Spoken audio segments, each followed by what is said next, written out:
Paymium, le premier partenaire français pour investir dans les cryptos en toute sécurité, présente Sud Radio, les incontournables de la crypto-monnaie. Thomas Binet. Bienvenue dans un nouvel épisode d'Oser investir, les incontournables de la crypto-monnaie. Aujourd'hui, nous abordons une question préoccupante. Bitcoin risque-t-il d'être interdit en Europe, non pas par une décision directe, mais par une collision de réglementation? Pour en parler, je suis accompagné d'Alexandre Tchatchenko. Bonsoir Alexandre. Bonjour Thomas. Alexandre, vous êtes directeur de la stratégie chez Paymium.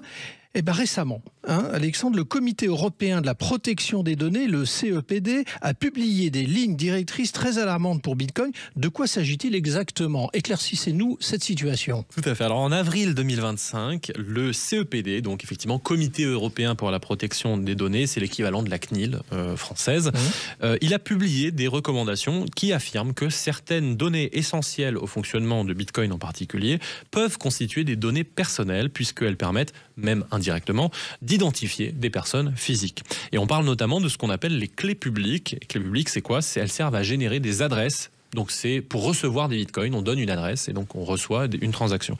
Eh bien le problème majeur, c'est que Bitcoin est immuable. Et ce qui rendrait donc impossible l'application du droit à l'effacement, qu'on appelle aussi le droit à l'oubli, exigé par l'Union européenne via le règlement général sur la protection des données, appelé autrement le RGPD. Exactement. Ce comité, il précise clairement d'ailleurs, que, dans une phrase très intéressante, que l'impossibilité technique d'effacer une donnée ne peut pas être invoquée comme une justification pour contourner le règlement. En clair, c'est très européen, mais la norme prévaut sur le réel.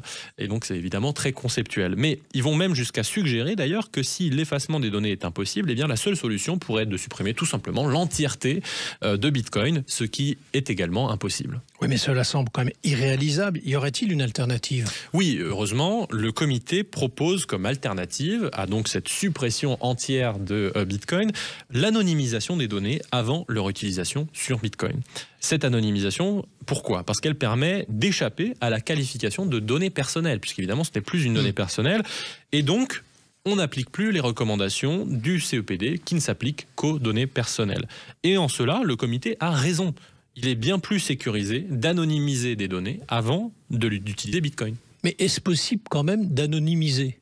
Oui, alors des solutions techniques existent, comme les mixeurs par exemple, qui vont mélanger des bouts de Bitcoin entre eux pour empêcher à un observateur de tracer des transactions.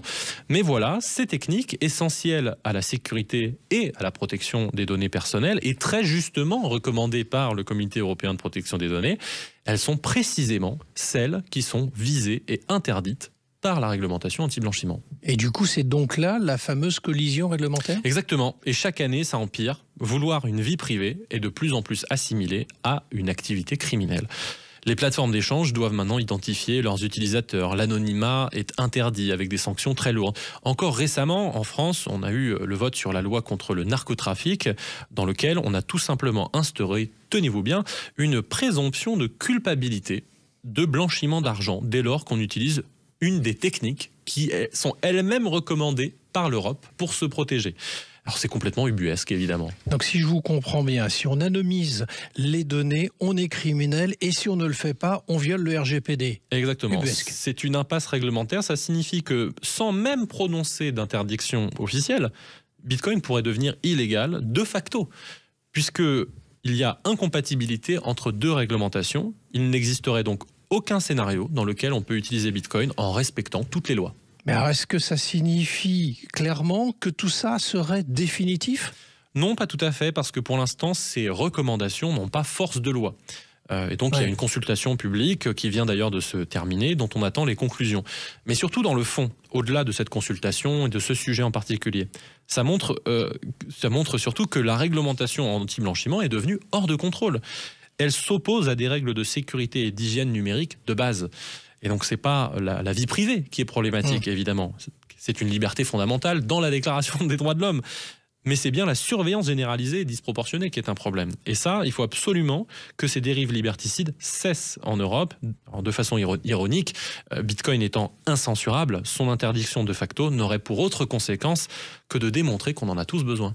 Merci Alexandre pour votre éclairage et on vous retrouve mercredi prochain pour un autre numéro d'Oser Investir, les incontournables de la crypto-monnaie. Et pour ce qui me concerne, je vous retrouve tous les soirs de la semaine à 18h50 et dimanche matin dès 9h30 sur Sud Radio dans la matinale week-end. Sud Radio, les incontournables de la crypto-monnaie. Thomas Binet. Avec Paymium, le premier partenaire français pour investir dans les cryptos en toute sécurité.